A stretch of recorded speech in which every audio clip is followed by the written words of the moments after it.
പീഡനക്കേസിൽ നടൻ സിദ്ദീഖ് ജാമ്യം തേടി, അതായത് ഹൈക്കോടതി ജാമ്യാപേക്ഷ നിരസിച്ചതിനെ തുടർന്ന് ജാമ്യം തേടി സുപ്രീം കോടതിയെ സമീപിക്കുകയാണ്. മുകുൾ റോഹ്തഗി അടക്കമുള്ള മുതിർന്ന അഭിഭാഷക സംഘവുമായി അദ്ദേഹത്തിന് വേണ്ടപ്പെട്ടവർ ചർച്ച നടത്തിയിരിക്കുന്നു.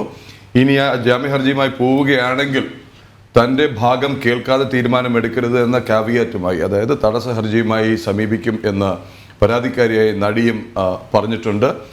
ഇതേ സമയം തലസ്ഥാനത്ത് ഇത് സംബന്ധിച്ച സംഭവവികാസങ്ങൾ എന്തൊക്കെയാണ് എന്നുള്ളതിനെ കുറിച്ച് പറയാനാണ് അഖിൽ പാലോട്ട് മഠം നമ്മളോടൊപ്പം ചേരുന്നത്. അഖിൽ, നമസ്തേ. അഖിലിനെ നേരത്തെ നമ്മൾ പ്രേക്ഷകരെ കാണിച്ചിരുന്നു, പക്ഷേ സുധീഷിൽ നിന്നുള്ള വിശേഷങ്ങൾ കഴിഞ്ഞപ്പോഴേക്കും റാപ്പിഡ് ന്യൂസിനുള്ള സമയമായി.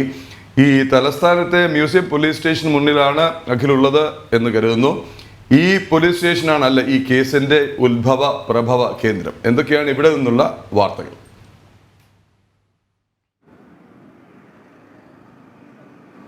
നമസ്തേ പ്രദീപ് സാർ. ഇതിൽ ഏറ്റവും പ്രധാനപ്പെട്ടത് നേരത്തെ അനു പറഞ്ഞതിൻ്റെ ഒരു കൂട്ടിച്ചേർക്കൽ കൂടിയുണ്ട്.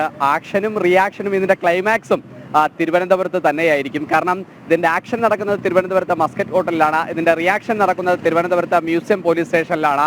ഇതിൻ്റെ ക്ലൈമാക്സ് നടക്കേണ്ടതും ഇവിടെ പരാതിക്കാരി നൽകിയിട്ടുള്ള പരാതി മ്യൂസിയം സ്റ്റേഷനിലായതുകൊണ്ട് തന്നെ ഈ നടൻ കീഴടങ്ങേണ്ടി വരികയോ അല്ലെങ്കിൽ അറസ്റ്റ് ചെയ്ത് ചെയ്യേണ്ടത് തിരുവനന്തപുരത്തെ മ്യൂസിയം സ്റ്റേഷനിൽ തന്നെയായിരിക്കും. അതിൻ്റെ ക്ലൈമാക്സും തിരുവനന്തപുരത്ത് തന്നെയായിരിക്കും എന്നതാണ് ഇതിൽ സംഭവത്തിൽ ഏറ്റവും പ്രധാനപ്പെട്ടത്. ഇന്ന് പോലീസ് അംഗത്തെ സംബന്ധിച്ചിടത്തോളം മ്യൂസിയം പോലീസ് വിജിലൻസായി തന്നെ നിൽക്കുന്നുണ്ട്. കാരണം അതിൽ പ്രധാനമായും ഇന്നലെ രാത്രി മുതൽ ചിലപ്പോൾ മുകേഷ് മ്യൂസിയം സ്റ്റേഷനിൽ നേരിട്ടെത്തി കീഴടങ്ങാനുള്ള സാധ്യത പോലും പോലീസ് തള്ളിക്കളയുന്നില്ല. കാരണം സിദ്ദിഖിനെ സംബന്ധിച്ചിടത്തോളം സിദ്ദിഖ് കൊച്ചിയിലെ പല വീടുകളിലും ഇന്നലെ ഹോട്ടലുകളിലും ഒക്കെ തന്നെ അന്വേഷണം നടത്തുന്നുണ്ട് എങ്കിൽ പോലും സിദ്ദിഖിന്റെ സുഹൃത്തുക്കൾ പലരും തിരുവനന്തപുരത്തുമുണ്ട്. ആ തരത്തിലൊരു അന്വേഷണം തിരുവനന്തപുരത്ത് ഇന്നലെ ഷാഡോ പോലീസ് അടക്കമുള്ളവരൊക്കെ തന്നെ നടത്തിയിരുന്നു. ആ പശ്ചാത്തലം കൂടി നമ്മളുടെ മുമ്പിലുണ്ട്. എന്തായാലും പോലീസ് സംഘം വളരെ കാര്യക്ഷമതമായി തന്നെ ഇക്കാര്യത്തിൽ മുന്നോട്ട് പോകുന്നുണ്ട്.